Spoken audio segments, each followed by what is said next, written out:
Guys, if you ever have to reroute your sprinklers or you want to learn how to install sprinkler lines, stay with me in this video. I'm going to show you how I do it and what you can expect if you decide to tackle a project like this. Let's get at it.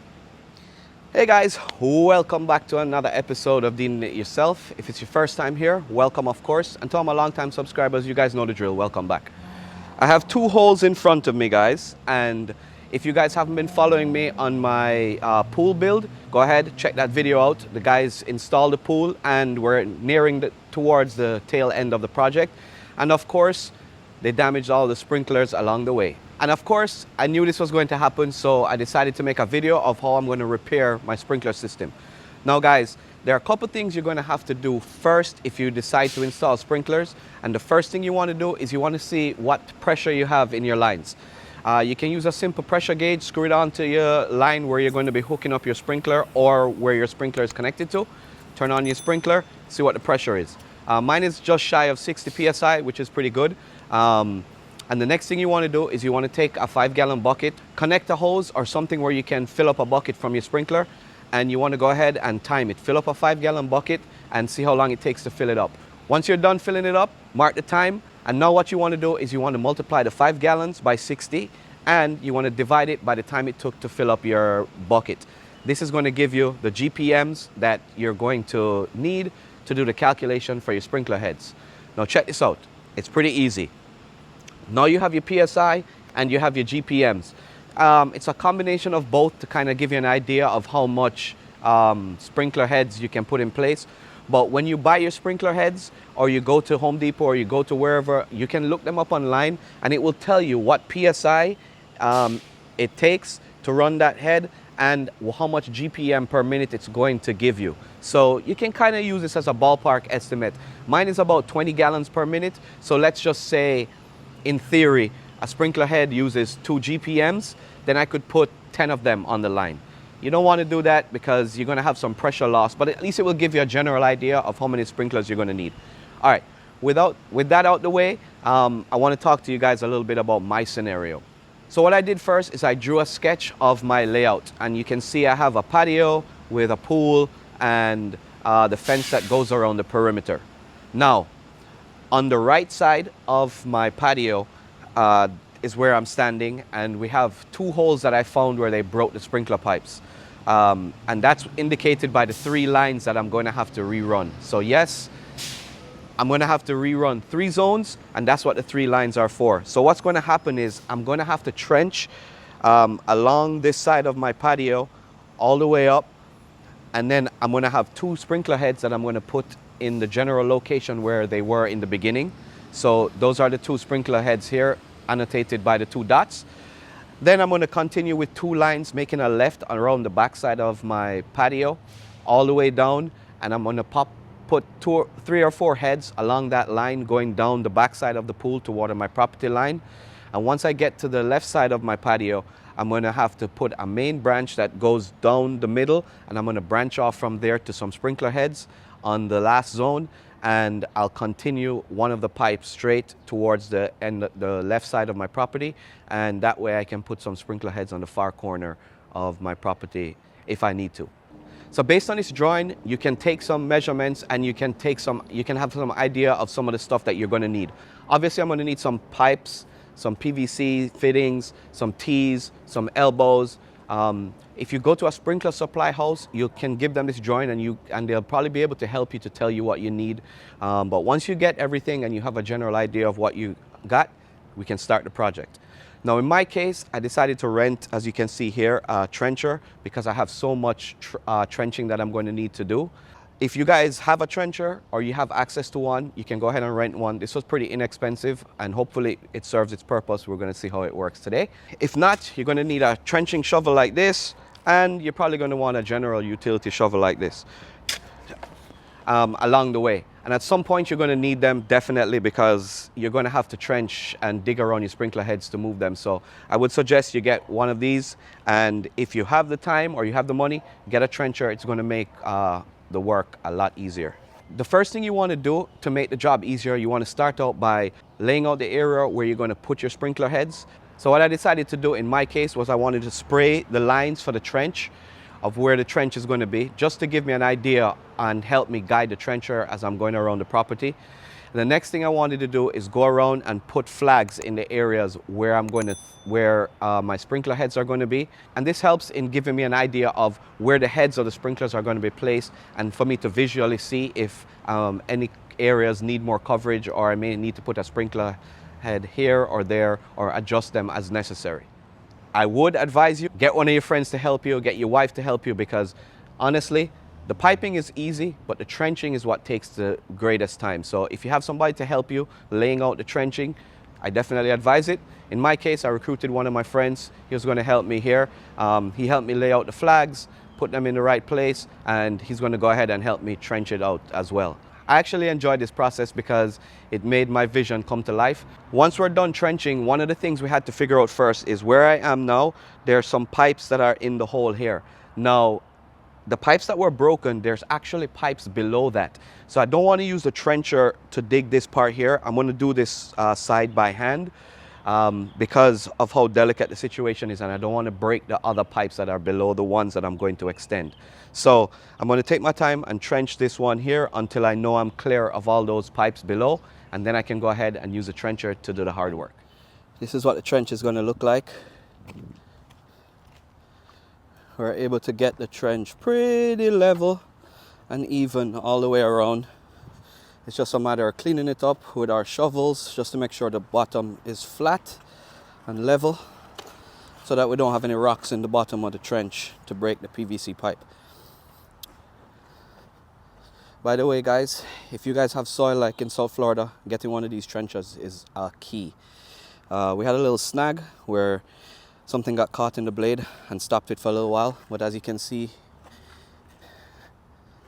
we're able to get the trench dug all the way where we need it, and to any of the heads that we have marked away from it, we're just going to have to dig by hand and put the head in with funny pipe.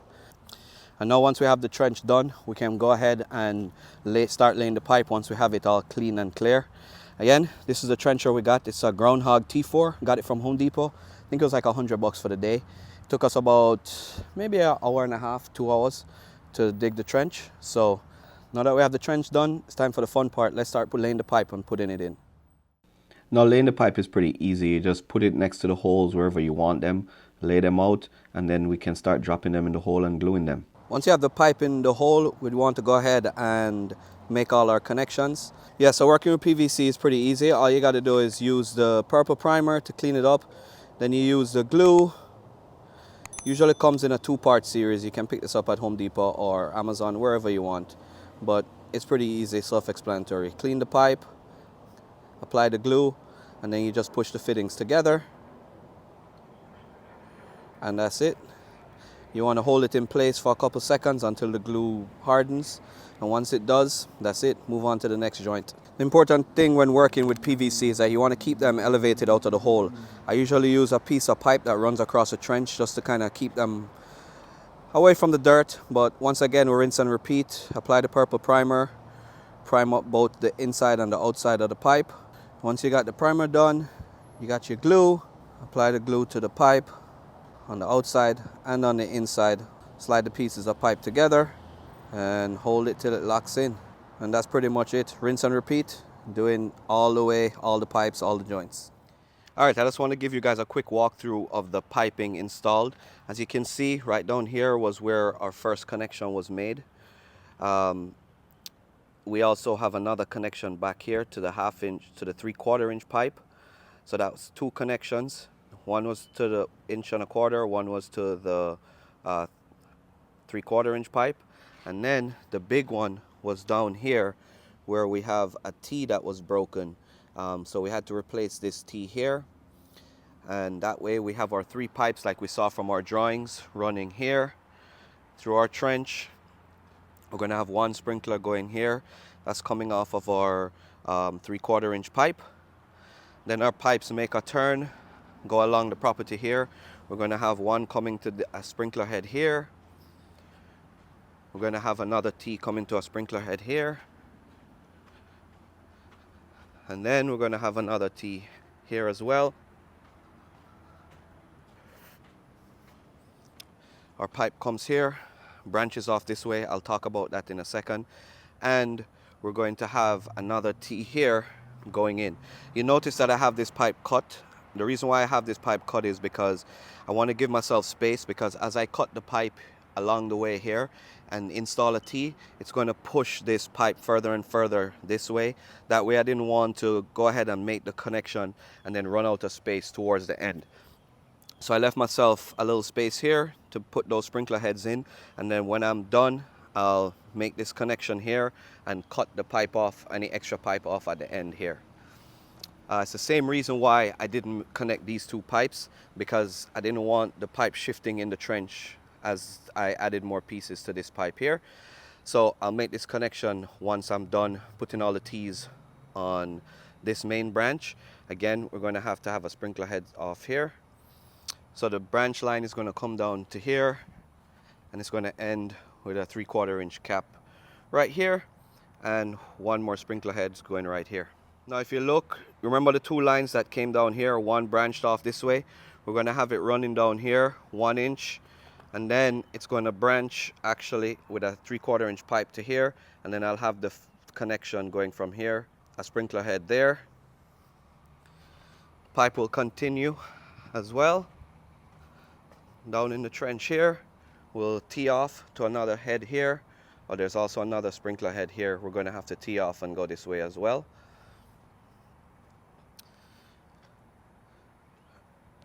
We're going to have to put a cross in here, run another line over here to a sprinkler head going here. Around the corner here, we're going to go across. We're going to put a sprinkler head here. This pipe was our existing pipe. When the guys dug out for my pool, they broke the pipe here, and I had to dig up and find it, because this sprinkler goes beyond these bushes, and there's two heads on the other side there that it serves. So I'm going to come down this trench here and then connect back to this pipe, and tee off for a head here, and the other heads that are served on this line will continue to remain. We'll also come down this trench here like you see, and then I'm going to tee across to put a sprinkler head here. The reason why I have a sprinkler head here so close to each other is that there's going to actually be a fence that's going in place here, and the fence is going to run along here. So I needed a head on the outside of the fence, as well as on this side we'll have a head on the inside of the fence, so I get adequate coverage for my water. Alright guys, before we go ahead and start connecting our sprinkler heads to our pipes, I want to go ahead and talk to you about what I do to help the process along. What we have here are head tees, and they come in different sizes. You have 1 inch, 3/4, 1.5, whatever it is. But the important thing is typically the outlet here is usually 1/2 inch. Reason why is because the standard swing pipe fitting is 1/2 inch here. So what we're going to do is we're going to go ahead and we're going to start pre-assembling them. And all we need to do to start is to screw the pipe in, the swing pipe into our head tee. What we're going to do is we want to cut off a section of our swing pipe. I usually, for my case, I'm going to cut off maybe like 2 feet, because it gives me the flexibility to adjust it. And all we got to do is cut it off with a pair of cutters and give yourself a nice end like this. So one end is going to go on to our pipe on this side here, and the other end is going to get one of 2 fittings. Either it's going to get another 1/2 inch fitting like this, or they make one where the end is actually 3/4. And you might want to know, well, why would I need a 3/4 end versus a 1/2 inch end? So what you want to notice is, if you're going to use a regular pop-up like this one here, the end here is 1/2 inch, and it's standard. It's threaded 1/2 inch. This goes in like this.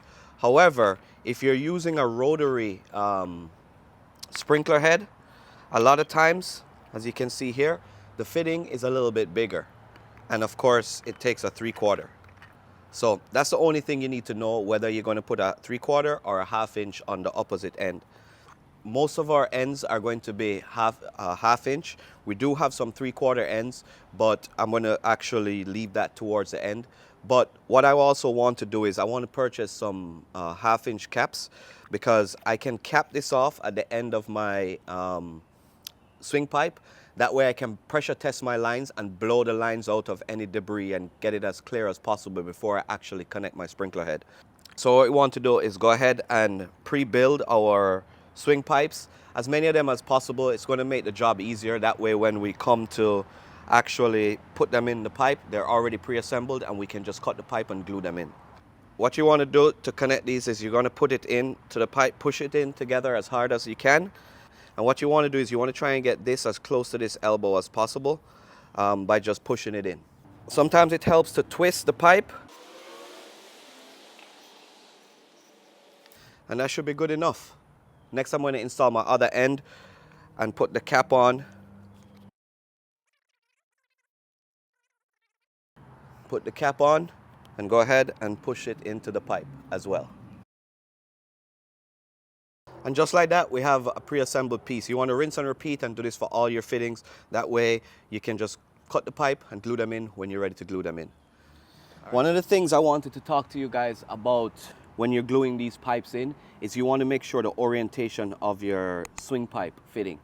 You want to make sure that when you're installing it in the pipe, that the swing pipe is to the right or to the left, in whichever orientation you want of the pipe. You don't want to ever mount the swing pipe like this with the head facing up, because if somebody steps on this, it can break the head, and you want to avoid that. So just remember, when you're installing it in the pipe, you want to keep it oriented like this or like this, depending on which side of the pipe your sprinkler is going to go. All right, just a quick note so you guys to know. All right, now let's get back to installing these sprinklers. The only thing left to do now was to install all the sprinkler tees. We were able to go ahead and cut the pipes where we needed them, glue them in place, and put them in one by one. The process was pretty much a rinse and repeat, working our way all the way around our sprinkler system to the areas that we identified where the heads were going to be, and doing that all the way till the end. All right, the trench is all done and all my funny pipe and swing pipe are in. As you can see, this is where they broke the pipes, and we did all the connections. If you notice over here, we found another pipe that was broken. The sprinkler head was just broken off, so I just extended it, left it stubbing up in case I need to use it somewhere else. There's the old sprinkler head that was broken. The pipe goes along here. You can see the stub up. It's all capped with the swing pipe. Down in the trench, swing pipe.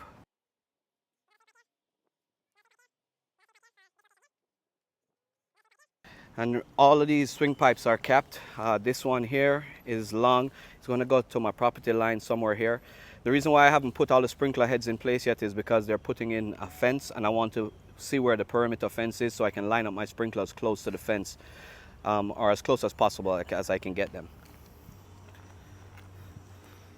Another sprinkler here, capped with a swing pipe here. And now we're starting to backfill. You can see another swing pipe here. This is all backfilled. Another swing pipe here. It's all backfilled. Around here, this is all backfilled. You have a swing pipe sticking out here. And then this is where we made the connection to the old pipe, the existing pipe that went this way. It's all buried. And we're going along, digging. This is South Florida. Look at the size of these rocks here that we have to dig out of the trench. And with that, we're pretty much wrapping up this project. The last step was to go around and backfill all the trenches that we made, using mostly like a rake to cover all the pipes. That's what we did. Went around, covered everything, made sure that there were no rocks in the trenches, and cleaning up the place as good as possible, or as best as we could. Anyway, once we covered everything, we kind of walked around, stamped on it to make sure that it was nice and compact and that all the pipes were buried and good to go.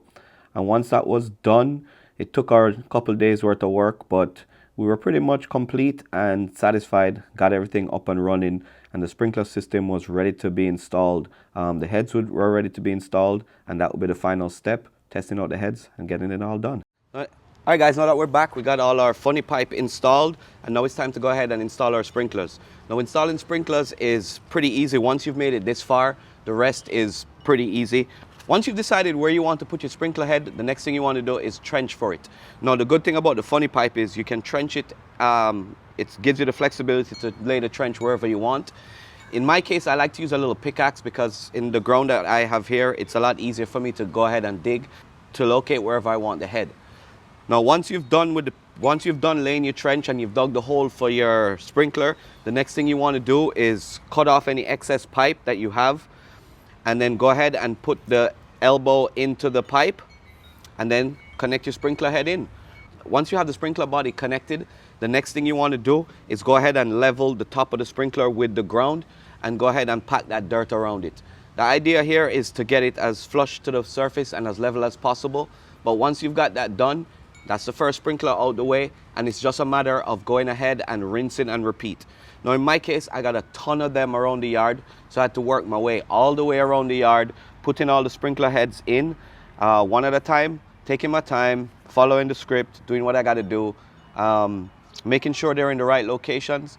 And once that was done, and it's as easy as that, you got all the bodies for your sprinkler installed, and now the next thing to do is to go ahead and put the heads in. Now the sprinklers that I installed, you can see here they have these orange tabs with these pull tabs. It makes it easier to just remove and change out the heads. So I'm going to replace all the sprinkler bodies first, and then I'm going to come back and put the heads in. That way I can blow them out one by one and make sure the lines are completely clean. All right guys, welcome back. That wasn't too bad. We wrapped this project up. Now listen, thank you guys for watching and staying with me this video for me to show you guys exactly how I rerouted my sprinklers. As you can see, everything is done now. All the sprinkler heads are in place and they're ready for the sod to come in, which is going to be the final step. So if you guys have a project like this where your sprinkler heads need to be replaced or you have to reroute sprinkler heads, I hope this video helps you guys. It's not too bad. It's just a little bit of PVC glue and some sprinkler fittings. That's all it is. Once you have everything fit and at the right level, the hardest part is adjusting those nozzles. And for the most part, the nozzles that we have are adjustable from 0 to 360. So it's really easy. You just twist the heads a little bit and it can change that angle back and forth, and you can adjust it to your yard and however you want to put it in place. All right. Once again, thank you guys for watching. Thank you guys for staying with me in this video. And if you guys haven't checked out my pool videos, which this video was a result of, go ahead, check them out. I'll leave links in the description. There may be pop-ups from time to time, but if you haven't checked them out, go ahead. I encourage you to check it out. And with that said, once again, another project successfully done. And until next time, I'll see you guys in the next video.